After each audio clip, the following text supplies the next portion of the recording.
Bonjour tout le monde, j'espère que vous allez bien. On se retrouve aujourd'hui dans une nouvelle vidéo et c'est un petit peu une sorte de vlog explication de ma rentrée en master finance. Aujourd'hui c'est un peu le dernier jour où ça va être cool, il n'y aura pas trop de boulot parce que c'est une pré-rentrée, du coup voilà, ça va juste être un petit peu de blabla et de préparation mentale à l'année. Savoir que j'attends ce jour depuis maintenant 2 ans. Vous allez vous demander pourquoi? Bah en fait parce que j'ai été refusée de ce master l'année dernière et du coup j'ai dû faire un master marketing et stratégie, ce qui n'était pas du tout mon choix à l'origine. Mais bon, écoutez, j'ai fait avec. C'est cool d'avoir un petit peu des connaissances sur des domaines différents, du coup ça m'a quand même apporté pas mal. Et surtout que à la rentrée l'année dernière, il y avait un buffet avec des petits fours et des cocktails, donc c'était très bien. Voilà. Je pense que cette année ça va pas trop être la même vibe, hein. Je vais essayer de vous montrer ça tout à l'heure. Même si c'est pas hyper facile de filmer dans Dauphine. Moi je suis pas très à l'aise et je sais même pas si on a le droit d'ailleurs. On se retrouve tout à l'heure pour le débrief de cette rentrée des classes. Ça fait très YouTube 2012 de dire ça, mais voilà. J'espère que votre rentrée s'est bien passée. Parce que je pense qu'au moment où je posterai cette vidéo, ça sera déjà passé. Donc j'espère que ça s'est bien passé. Et puis je vous souhaite beaucoup de courage pour celles et ceux qui sont pas encore rentrés. Voilà, donc on se retrouve pour l'update de la tenue de rentrée. Du coup j'ai mis une robe Zara. Voilà, elle est longue, noire, et puis il y a une petite fronce ici, je sais pas si on voit bien, mais voilà. Donc j'ai décidé de m'habiller un peu classe pour la rentrée, parce que bon c'est quand même la rentrée, et puis moi ça fait 2 ans, comme je vous ai dit, que j'attends ce jour, du coup voilà, et puis c'est le master finance, donc il faut se mettre un petit peu dans le mood de la finance. Et puis bah, j'ai quand même pas mis des talons, faut pas abuser. Moi je préfère les baskets, donc j'ai des pandas Nike comme ça. Et puis pour le sac de cours, le pliage Longchamp, moi je mets toujours ce sac de cours là parce que on peut vraiment tout stocker dedans. C'est vraiment un sac hyper cool pour ça, donc si vous savez pas quoi prendre comme sac de cours, je vous conseille vraiment celui-ci.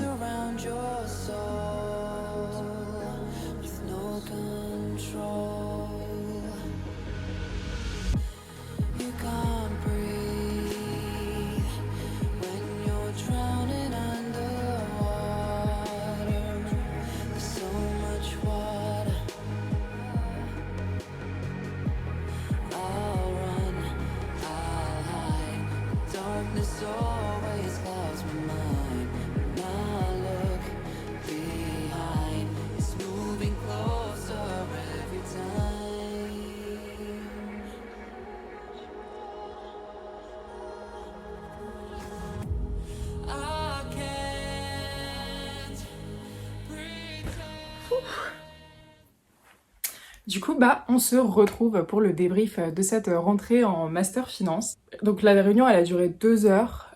Et sur ces 2 heures, en gros, on a eu à peu près 1 heure et demie de discours vraiment fataliste, un peu vous lancez dans l'aventure koh à la fin, il n'en restera qu'un. Voilà, c'était un peu, en gros, on nous a dit qu'il allait falloir beaucoup travailler, sacrifier beaucoup de choses, que c'était assez difficile de réussir l'année. Par exemple, il faut donc 10 de moyenne dans chaque bloc, si vous voulez. Un bloc, c'est un ensemble de matières. Et il faut également avoir plus de 8. Donc c'est assez difficile hein, parce qu'on arrive très souvent à des notes en dessous de 8. Voilà, donc souhaitez-moi bon courage.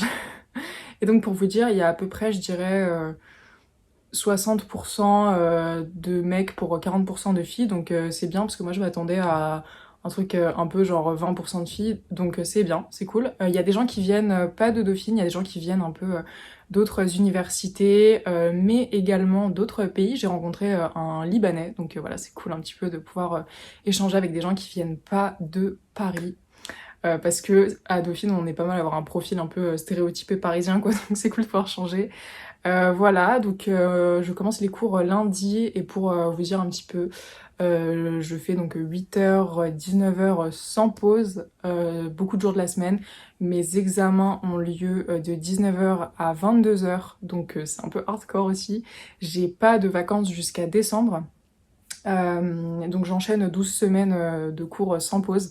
Donc voilà, et surtout, bah, je vais essayer de vous faire un retour d'expérience au fur et à mesure de mon master par des vidéos de ce que j'en ai pensé, de si je vous conseille ce master, si vous souhaitez faire de la finance. Écoutez, bah c'était sympa de rencontrer des gens, un petit peu découvrir sa promo.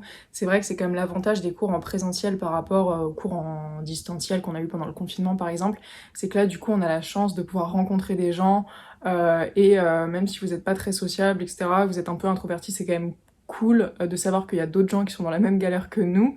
Voilà, et aussi de pouvoir bien sûr goûter le chocolat chaud de la Cafette qui est quand même vraiment pas mal pour le prix, hein. C'est vrai qu'on n'a pas ça ailleurs, on se rend pas compte quand on est scolarisé, mais quand on est plus scolarisé ou qu'on est en vacances et qu'on doit payer des Starbucks à 5 euros, 6 euros, le chocolat chaud de la Cafette et du Crous nous manque parfois. Moi je m'oriente plutôt vers de la finance d'entreprise.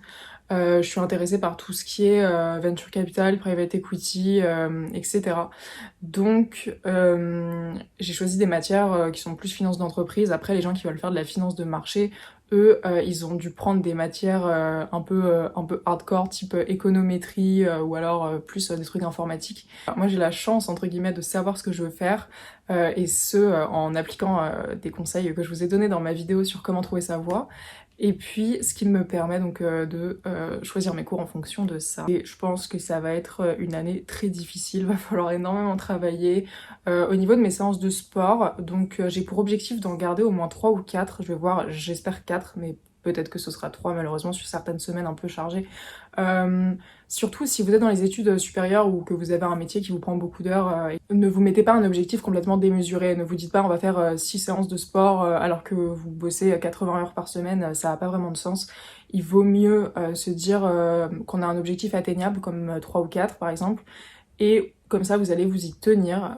Voilà, très important aussi de préparer ses repas à l'avance et de les mettre dans des Tupperware, donc de faire du meal prep, parce que ça va vous permettre de bien manger, parce que sinon on se retrouve très très vite à manger juste les sandwichs de la Cafette ou les salades avec pas grand chose dedans quoi, et du coup de grignoter beaucoup entre les repas, et c'est pas malin. Du coup essayez de préparer vos repas si vous pouvez, ça vous fera gagner beaucoup de temps et vous pourrez manger mieux.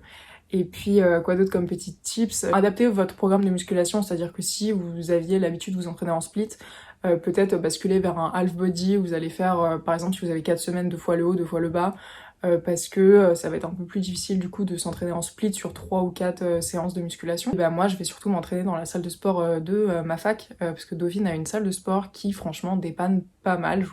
C'est ce que je vous conseillerais, hein, vraiment adapter vos séances de musculation, entraînez-vous sur des salles où vous pouvez tout simplement vous rendre sans que ça vous prenne trop de temps. Focus, vraiment, concentrez-vous sur vos objectifs, et puis le sport doit rester bien sûr secondaire, ça doit vous aider à vous sentir mieux, ça doit pas être une galère, au contraire plutôt un plaisir. Et puis bah écoutez, on se retrouve bientôt pour une prochaine vidéo, j'espère que ça vous aura plu un petit peu de venir avec moi dans cette rentrée en master finance, et puis bah, je vous fais des bisous et bonne journée.